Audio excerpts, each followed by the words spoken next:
Welcome to Creative Piecemeal Podcast, a podcast for creatives. I'm your host, Tammy Takeishi. Join me for compelling conversations with artists, actors, authors, musicians, and other creatives about the impact of the creative and fine arts in their lives and our ever-changing world.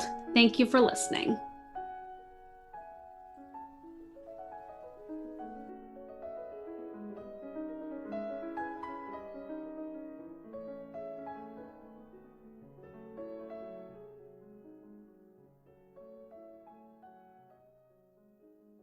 Hello and welcome to Creative Piecemeal Podcast. I'm your host, Tammy Takeishi. Today I am with a brilliant guest, Maxim W. Furek.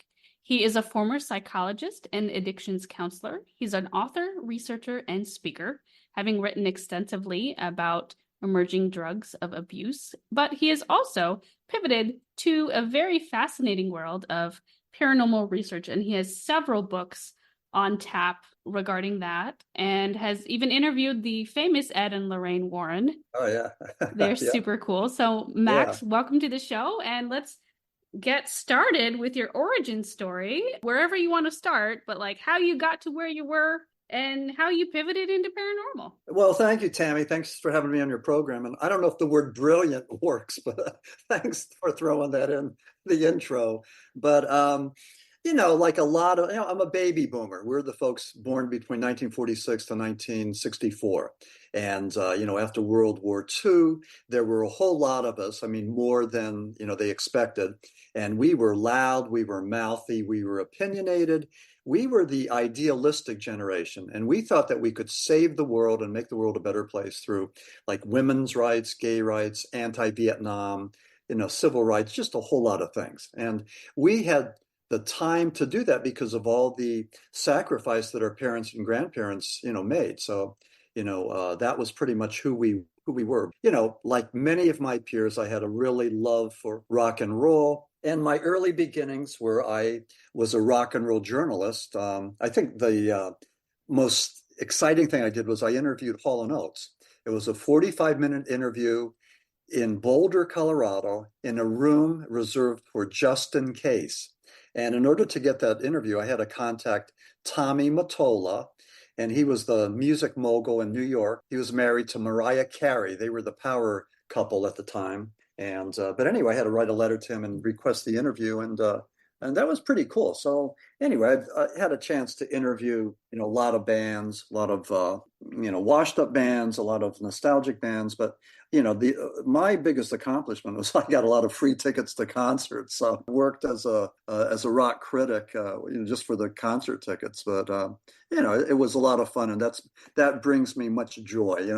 Going to a concert. So as far as my eclectic taste, the last really good concert I went to was Government Mule with Warren Haynes, and he gigs with I think what's left of the Allman Brothers and what's left of Grateful Dead, but he's just so good. Their soundboard, during the intermission, I checked out their soundboard. It's like this $1 million machine. I mean, Warren Haynes is a great musician, but he has the technology to back him up, and that makes him sound so good. So anyway, I love music, and and as a music therapist, I mean, that maybe I think music speaks more to some of us than others. I mean, I think I get a high, whether it's dopamine, serotonin. I mean, you pick your neurotransmitters, but I think I really get this high, this altered state from listening to music. And it's not just like most people that just sing and dance and hum that song. I mean, it takes me to another place. So, that's how I look at it.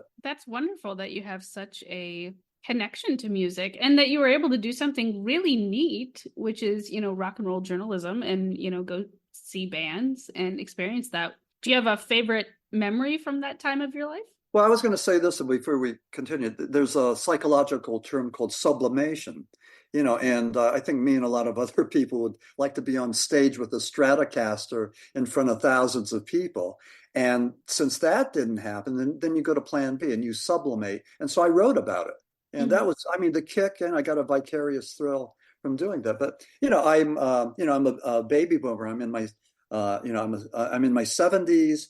I'm from Berwick, Pennsylvania. I was 2 hours and 15 minutes away from Bethel, New York. So I was there in August of 69. I was at Woodstock, and I have an Instamatic camera. And I took pictures, so I still have those pictures. So I was there, and I knew exactly where I was in my psychedelicized state. And so anyway, Woodstock was one of my more memorable moments. But I've been to tons and tons and tons of concerts with Dylan and the Stones and Joe Cocker and Moody Blues and Jefferson Airplane and Starship and Jimi Hendrix and everybody else. So anyway, that was the Byrds. I love the Byrds. So anyway, that's my love and passion for music. So I consider myself a successful published author. I've had 6 books published, 3 on rock and roll, and the Death Proclamation of Generation X, a self-fulfilling prophecy of goth, grunge, and heroin, that was used in Penn State University in 2 courses as recommended reading, which was really, sort of a coup. I mean, just amazing that happened. But I was writing a book on, there was a song from 1971 called Timothy. And Timothy was about these guys that were trapped in a mine. And there was cannibalism going on. And, you don't know at the end of the song if the entity being cannibalized was a human or a mule or whatever. And it was written by Rupert Holmes, the Pina Colada Man. He wrote it just to give the recording group, the Boys, some notoriety. But it seemed to parallel what happened in Shepton, Pennsylvania in 1963. 3 guys were entombed for 2 weeks. Only 2 came out. And after those 2 men were rescued, the townspeople wanted to know what happened to your mate, your fellow miner. Mm-hmm. And there were horrible allegations of cannibalism. And they continued to this day. But the song Timothy seemed to be about the Shepton. So when I wrote my book on the Shepton mythology, there were all these very strange paranormal events that happen, out of body experiences, near-death experiences, and afterlife experiences. And so when I wrote the book on the Shepton mythology, that pretty much kicked down the door to the paranormal. I mean, I just got in there, was invited to all these podcasts, conferences, and everything. And so I wrote 2 more books on the paranormal. The last one is The Flying Saucer Esoteric, about flying saucers, UFOs or UAPs. And now the one I'm working on now that's really bringing me a whole lot of it's a lot of fun, but I'm working on a book on Bigfoot and approaching this like an academic, like a scientist, and looking for maybe just for some clues. And the book, I'm like 15 chapters into it. And I think it's going to be a great book. I think it's really well researched. And again, the key is I'm having fun doing this. Well, that is so interesting how, writing about something music-based led into transitioning into the paranormal-based. And of course, you're a scientist, I'm assuming coming at it from a scientific bent. Are you interested in debunking things or what is your personal interest in the paranormal world? Well, a lot of the true believers, they hate us debunkers. But, when last year I was invited to several Bigfoot expos. My book, Coal Region Hoodoo, had a couple of chapters on Bigfoot. So I started to get into these expos. I was an invited guest, a paid invited guest, I should say. But anyway, when they have the round robin, when we have the table at the end and we discuss these things, the majority of these people go out into the woods. They hear the wood knocks, they say it's Bigfoot. They see strange trees or branches in the middle of the forest that they assume has been constructed by Bigfoot. So they have all these clues that I just think are very nebulous and just not very conclusive. Mm-hmm. So I approach it from another aspect. And what I believe, and I'm not the first one to say this, but researchers like John Keel, Jacques Vallée, even Albert Einstein have talked about interdimensional theories. And I don't believe that Bigfoot or UFOs, I believe there's a commonality. I don't believe that they're flesh and blood or nuts and bolts entities, but I think that they may be interdimensional. I believe that they may shape-shift in between dimensions or parallel universes, and that's why we see them and then we don't. It's called bilocation. You see something in front of you and then it disappears and it's behind you. So that's, Einstein talked about the wormhole theory. He said that the space-time continuum, there's bridges or wormholes that connect one end of the space-time continuum to another. So for the space brother to travel trillions of light years from like planet Alpha, Omega to Earth, it's going to take too long. But bending the space-time continuum theoretically could get us here in the wink of an eye. So that seems to be the theory, certainly, that I'm embracing. Again, there's parallels between Bigfoot and UFOs, and it's just a really fascinating thing because we've been looking up into the skies for centuries and for thousands of years, and I just think it's interesting. And mankind, Homo sapiens, has a need to know, and if we can't find the answer, we confabulate, we make things up. So there's that too. So. It's true, as being a psychologist, that people will convince themselves of anything if they needed to. Yeah, right. Yeah, but the human mind is just so amazing, And there was a time just decades ago that we didn't think that. We thought that if there was brain damage, that's it. There's no hope. But we know that through music and through art and through conversation and a whole lot of other things, you can create synapses and new channels in your brain. And, that brain is very resilient. And, if one part isn't working, well, maybe another part can. So, that's the good news, especially for all these people that are destroying brain cells through, bad drugs and designer drugs and everything else. So, but anyway, that's, but the mind is a wonderful thing. And, we seem to have a need to believe in some of these paranormal things. And I believe in a sense that Bigfoot is a religion, and ufology, UFOs are a religion too. I mean, it's the space brother that may help us save this planet from total destruction, whether it's global warming or nuclear bombs.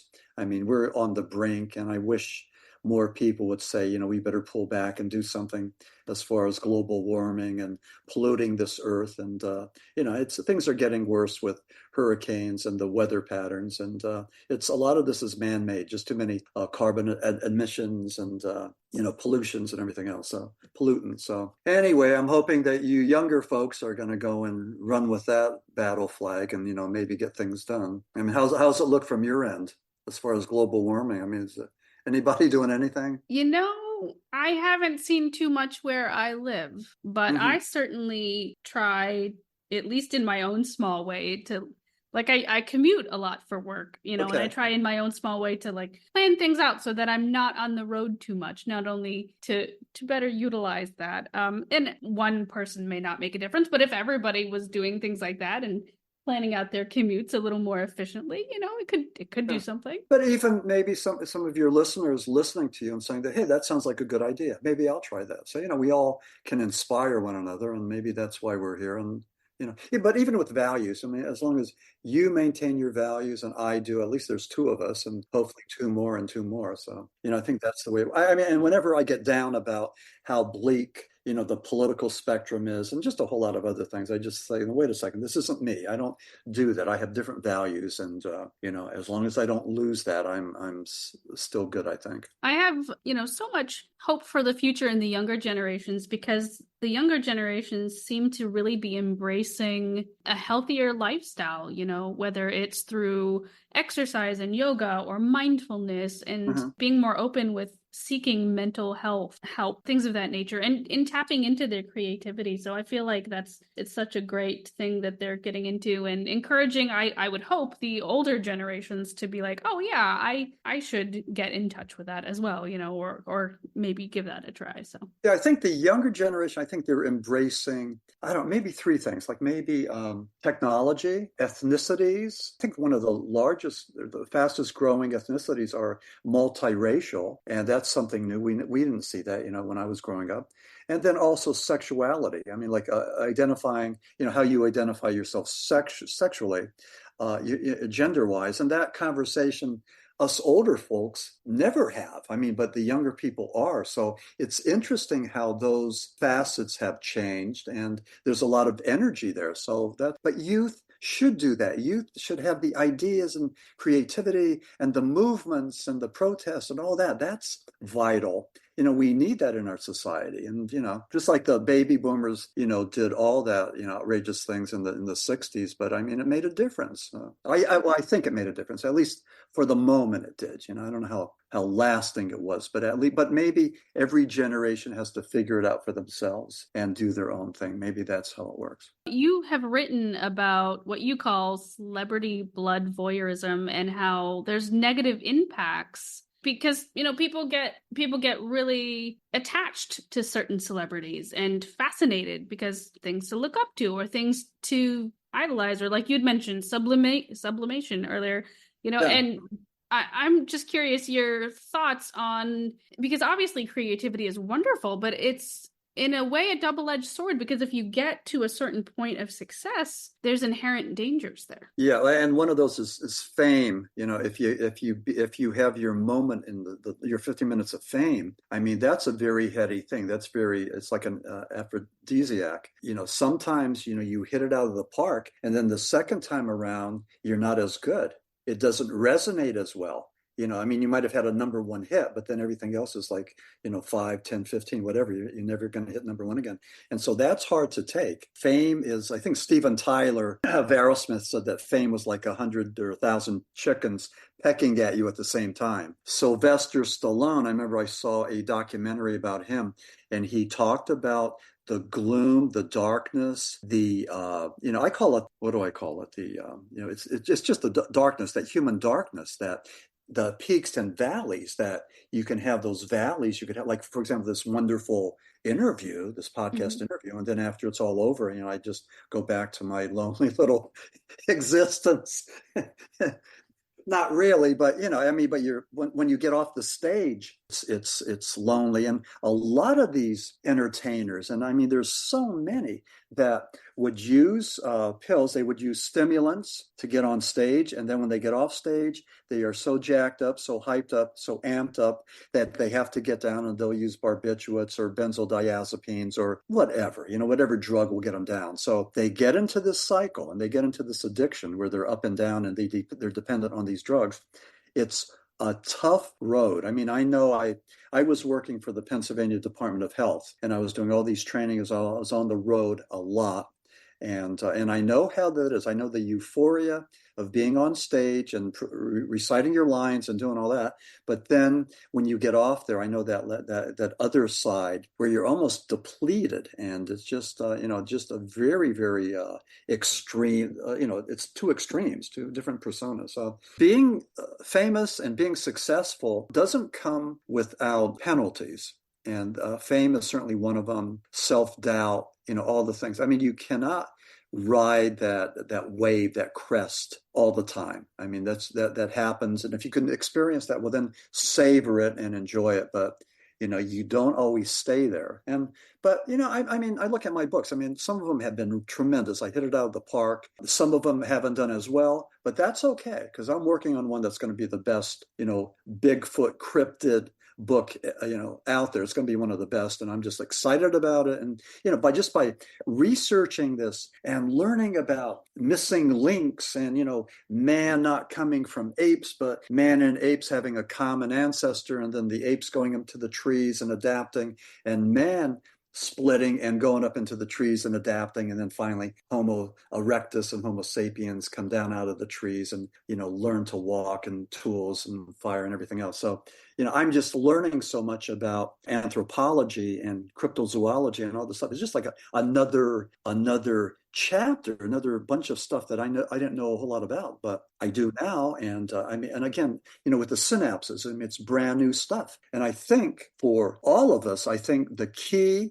one of the keys to success, one of the keys for creativity, is to be childlike, to have that sense of wonder and awe, and to just embrace everything you can in the world with that joy and expectation. That's why little kids can learn different languages and learn how to play the piano, because they're so excited, and those synapses are just like buzzing all over the place. But we can do it too. I mean, you don't have to be a little kid to do the same thing. But I just think that I mean, I use that word joy a lot, but I just think that my life is filled with a whole lot of joy and expectation. And, I like being me and I like doing what I'm doing. So, I'm not going to change right anytime soon. I'm assuming you just sort of follow your curiosity and in terms of what to write next and what to research next. Yeah, I was working on a fictional piece. It was a psychological thriller. And then I was working on celebrity blood voyeurism, and that's, I don't know, might have maybe 19, 20 chapters done with that, but it's very cerebral. It's heady. It like gives me a headache. It's just a lot of work to do that. And man, it takes me to the wall. So I put those projects aside and I started to work on this Bigfoot book.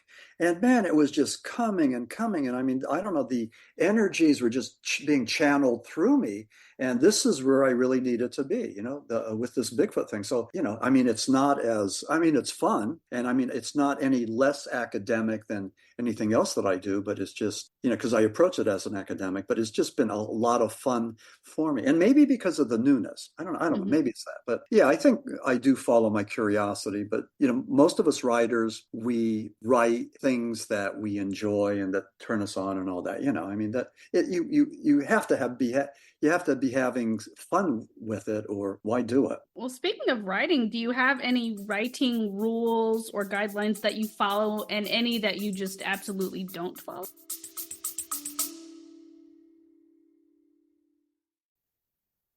If you've been feeling burned out, stressed, overwhelmed, or exhausted, the resources and courses at the Self-Care Institute are here to support you.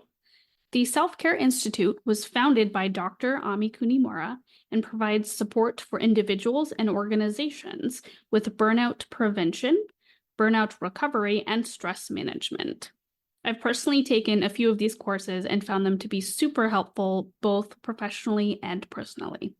The care you give yourself matters just as much as the care you give to others. But if self-care is difficult for you, you're not alone. And the Self-Care Institute is here to support your well-being, resilience, and sense of fulfillment at work and at home. For more information, visit selfcareinstitute.com or go to the show notes and click on the link. Well, a lot of my fellow authors say that you got to write every day. I try to do that, but I mean, when we came down to Florida, I was sort of like, I had 2 books published in 2023, Coleridge Hoodoo and Flying Saucer Esoteric. And Esoteric took me to the wall. I mean, I finished that book in 97 days, and all I did was write morning, noon, and night. And I knew that I was giving myself a 100-day challenge, and I knew that if I was going to hit the wall and burn out, I would be able to pull out just at the right time and not go crazy. So, I did that, but it took a lot out of me. It was just like I was dedicated to flying saucers and to learn everything I could. And, so, I did that, but I would not advise people to do that, especially people that use, the brain drugs like modafinil or Adderall or anything like that. I know some creative people do the stimulants and to give them the edge. I don't do that, but I know of people that do that. And I think that there's a price to pay for that. I think you could get burned out real fast on that. When I do my books, I put together a table of contents. I do the intro, and I work on the intro and conclusion, pretty much at the beginning, and then I do the middle. But I just try to go from dot to dot to dot, and connect the dots. And writing, once I get into the groove, writing every day I think is pretty imperative. I do a thing called the cutouts, and I have these little things, like I'm thinking with my manuscript, okay, here's a point that I could go and expand a little bit, and this would be an interesting little sidebar. So I'll go and have on my computer these cutouts that I call them. I don't know where I got that term, but I would go and work on these things and just expand them and just have this wonderful flowing bit of text and prose. And then when it's completed and proofread, and it's really not only makes sense, but it's artsy, like it's poetry. And then I insert that into the manuscript, and that's just like a nice little, other thing, almost like in music, you have your stanzas and you have your chorus, and then you have your middle eights. And you're familiar with the middle eights? Mm-hmm. Okay, yeah. And maybe for your reader, for your listeners who don't, the way I understand it is like when a song is sort of boring and predictable, the producer might say, well, go in there and give me a middle eight. And so like in the Beatles, let me see if I remember this. In the Beatles, and I love her, it was, okay, so the middle eight that they wrote was, a love like ours will never die as long as I have you near me, 8 and 8. And I'm thinking that just maybe for writers like me, for authors, that maybe we can do a variation of that middle eight somewhere in the middle of our manuscript, that maybe as an inner dialogue or a stream of consciousness or whatever. But that middle eight, I think, is just like, I mean, when I first heard about it, I thought, wow, that's pretty neat. So, but is that pretty standard? Is that, I mean, do most music songwriters know about that? I think it depends on what your background comes from. Like, for example, I'm classically trained, and I Okay. had not heard of that phrase until like a few months ago, but that's Oh, because I okay. Okay. don't do songwriting Yeah. Okay. typically. Whereas if someone maybe played guitar and maybe they were in like a rock band or something, or they were in like jazz band in high school, or they're gonna be more familiar with that term specifically. But I only recently learned it a few Yeah. months Okay. back, and Yeah. I was Yeah. like, oh, that's fascinating, because like I listen to music all the time. I use music all the time in what I do, obviously as a Mhm. music therapist, but I had not destructured it that way. I'd analyzed music from a sort of classical perspective with, the Roman numerals and like Foreman analysis, and like, analyzing like Beethoven and Mozart and Yeah, yeah, things yeah, of that yeah, nature. yeah. So, Yeah, I just finished Lou Reed, A Life by Anthony de Curtis. Yeah, Anthony de Curtis. But anyway, Lou Reed, what a fantastic individual. I mean, poet, rock musician, experimental guy, collaborating with Metallica. I mean, on and on and on. Just amazing that he made it. He was heavily into the methamphetamine. He was a speed freak, but amazing that he made it. And wow, just a wonderful, wonderful, wonderful book. I'm sending that to John Yamris, by the way. He doesn't know it, but I'm going to mail that out tomorrow. I just finished it. I think he's going to like nice. it. Yeah, John Yamris, by the way, is our fellow friend. mutual He's a friend, poet, yes. very prolific poet. All over Europe. He's being, translated into. I'll tell you, he's had quite the career. He has. It's interesting that you mentioned a book, because that actually was going to be my next question: is what have you been reading lately? Yeah, Lou Reed. And Lou Reed was, this is pretty amazing, bisexual, homosexual, heterosexual, cross-dressing transvestite, lived with this beautiful transgendered Rachel back in the day when that was unheard of, pretty much. So he was a trendsetter and was able to evolve through all of this like decadence, the New York underbelly scene, but and to pull himself out of that, and was became much loved by the New York literary cultural community. But just amazing.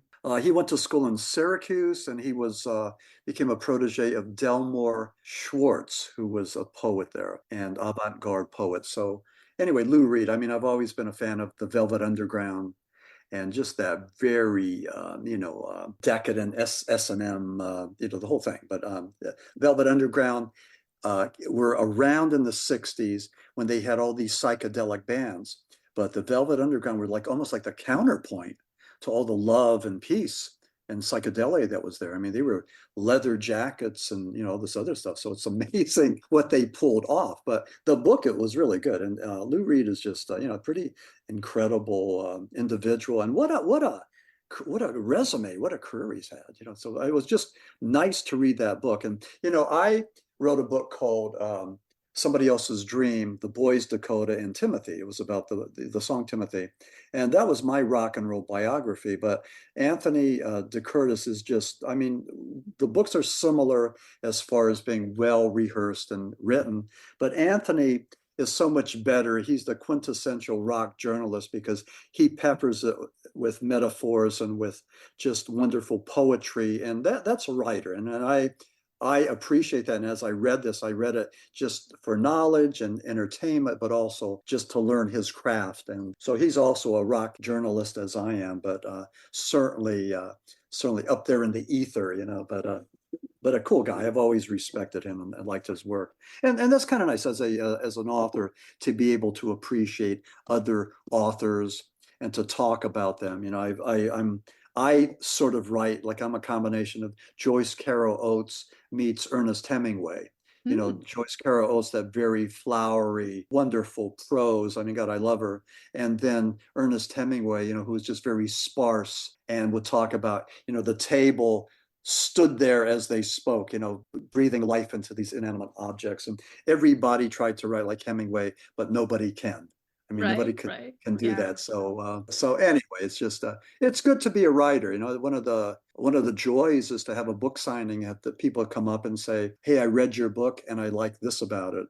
Or I remember the one time I was doing a program and this lady came up and said, "I read your Shepton book 3 times." 3 times. And I said, "Why?" And she said, "Because I just loved it so much and got something more out of it." And, as a lot of us writers, maybe even musicians, we sort of live in a vacuum. A lot of times you don't get that feedback that you need. And certainly with musicians that are playing in bars and clubs where everybody else is having a sidebar conversation and very few people are actually listening to the band, they're just sort of like background noise, white noise. But with us authors, a lot of times we don't get that feedback that we really need, just to let me know that I'm being heard, and that, So anyway, we do get, I don't want this to sound like a whine, but we do get validated. And when we do, that's just a wonderful thing.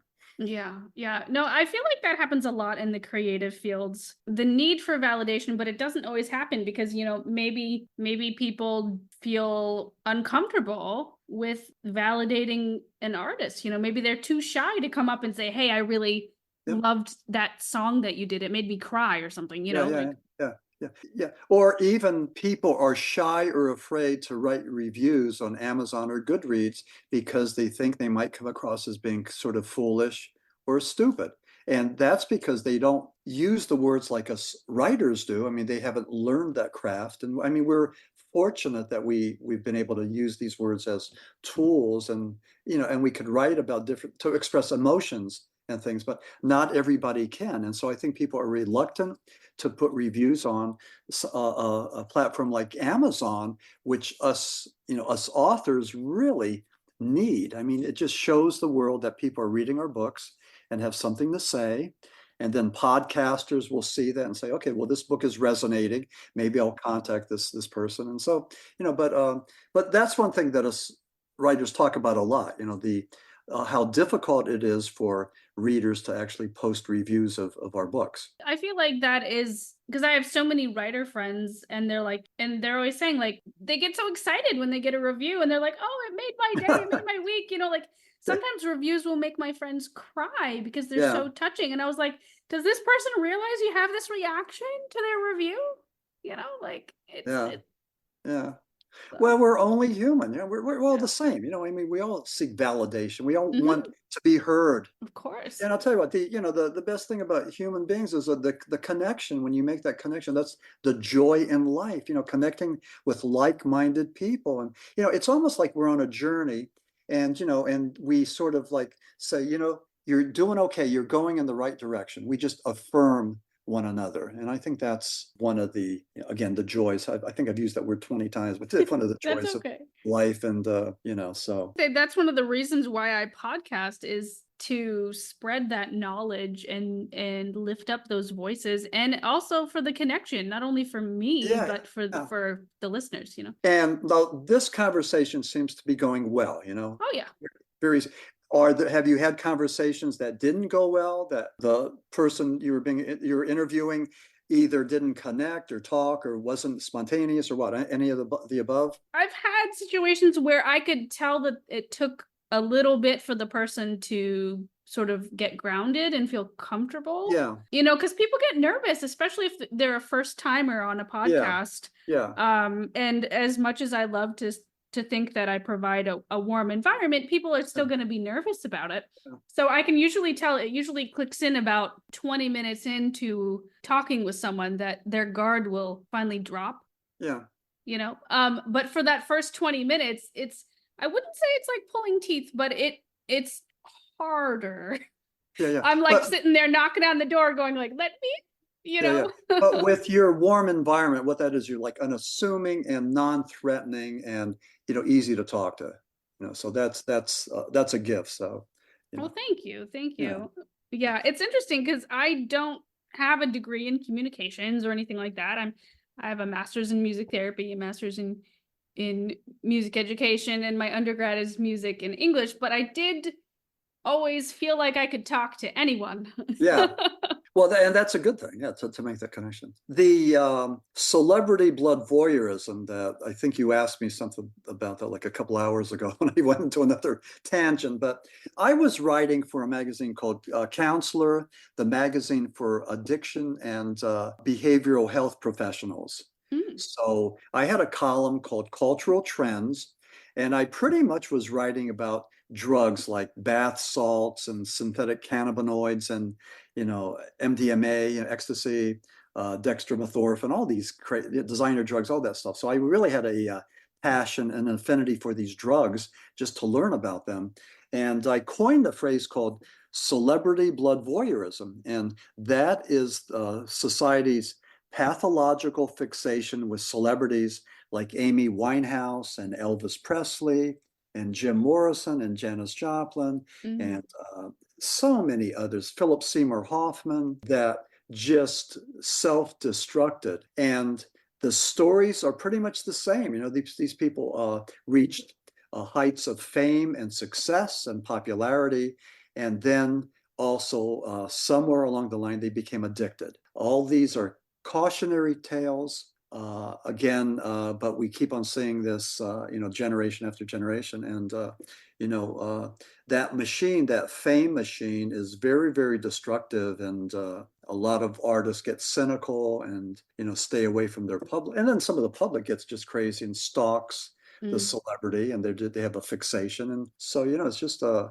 very, very strange environment. I mean, it's almost like, be careful of what you wish for. I think a lot of us would like to be a celebrity and have the fame and fortune and all that goes with that. But it's not without danger. It's fraught with danger. And but anyway, celebrity blood voyeurism is a title of a book that was working on, and I hope to finish that. Maybe when I finish my Bigfoot book, I think maybe we'll do that. So I'm really close. I have quite a few chapters done, and I'm really, really trying to define that, because the first chapter will define exactly what that is. So that needs to be all encompassing and comprehensive and all that. But that should be fun. But I had fun writing for Counselor. I went to a couple of their conferences, and it was a real nice little gig. It sounds like you've got a wealth of books out there that people can check out. You've got some, on deck that people can look forward to. Is there anything that you would like to let the audience know? Like, if they're familiar with you already, is there anything you'd like to let them know that they don't already know about your work? Boy, I don't know. That's a good question. Former rock journalist, I stumbled into the paranormal, and I've had 3 books on the paranormal, and now I'm working on my 4th one.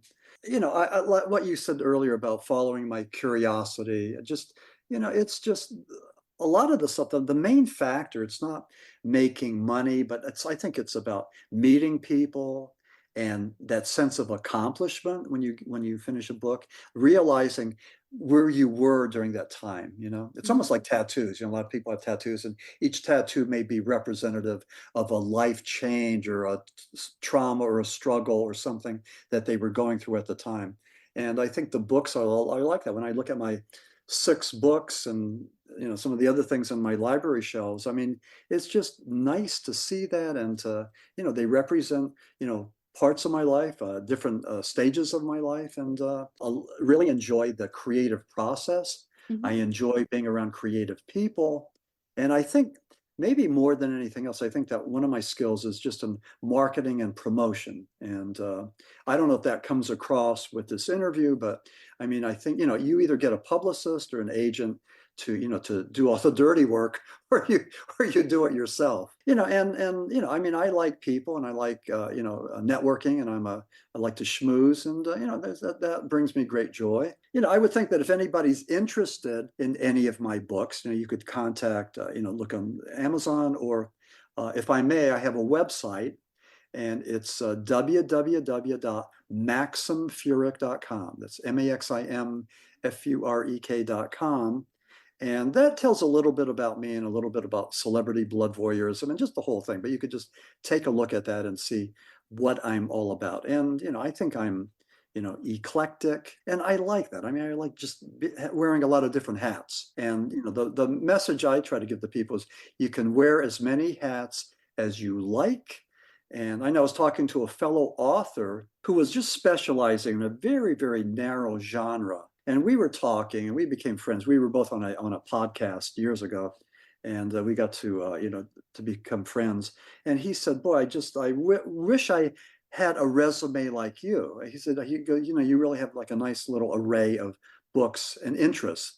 And that was just very nice to hear. That was that validation that we seek, that. So, I got validated for being diverse with my interests. So that was kind of nice to hear. I mean, a lot of times we don't see ourselves as other people do. So it's just, and a lot of us too have that voice of self-doubt that says you're not good enough or you're not worthy of the journey or whatever that horrible things that little inner voice is saying. But we are worthy of the journey, and we all, are good enough. And I think if anybody wants to be successful, you need to persevere, stay the course, keep your eyes on the prize, and just keep on doing it. And you'll have your ups and downs, but those that stay in the game are going to get to the end and have whatever, however we define success, whatever that is, whatever that looks like, but that's my 2 cents.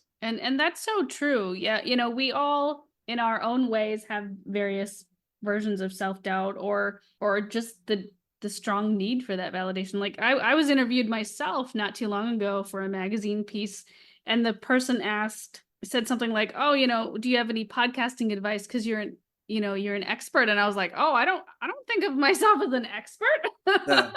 Yeah.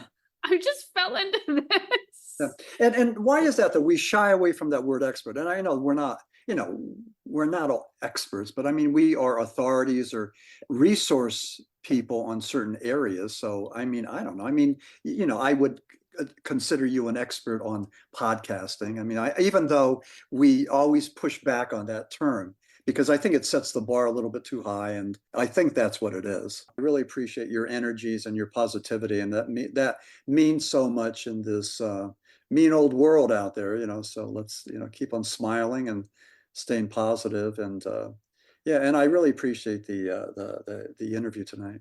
Oh, you're welcome, Maxim. Thank you for joining us. Listeners, please check the show notes for links to his website where you can learn more about him and purchase his books. And as always, thanks for listening. Thanks for listening to the podcast. Like the show? Have a question? Stop by the Facebook and Instagram pages. Links are in the show notes, or search for Creative Piecemeal Podcast on social media and click follow for all the latest.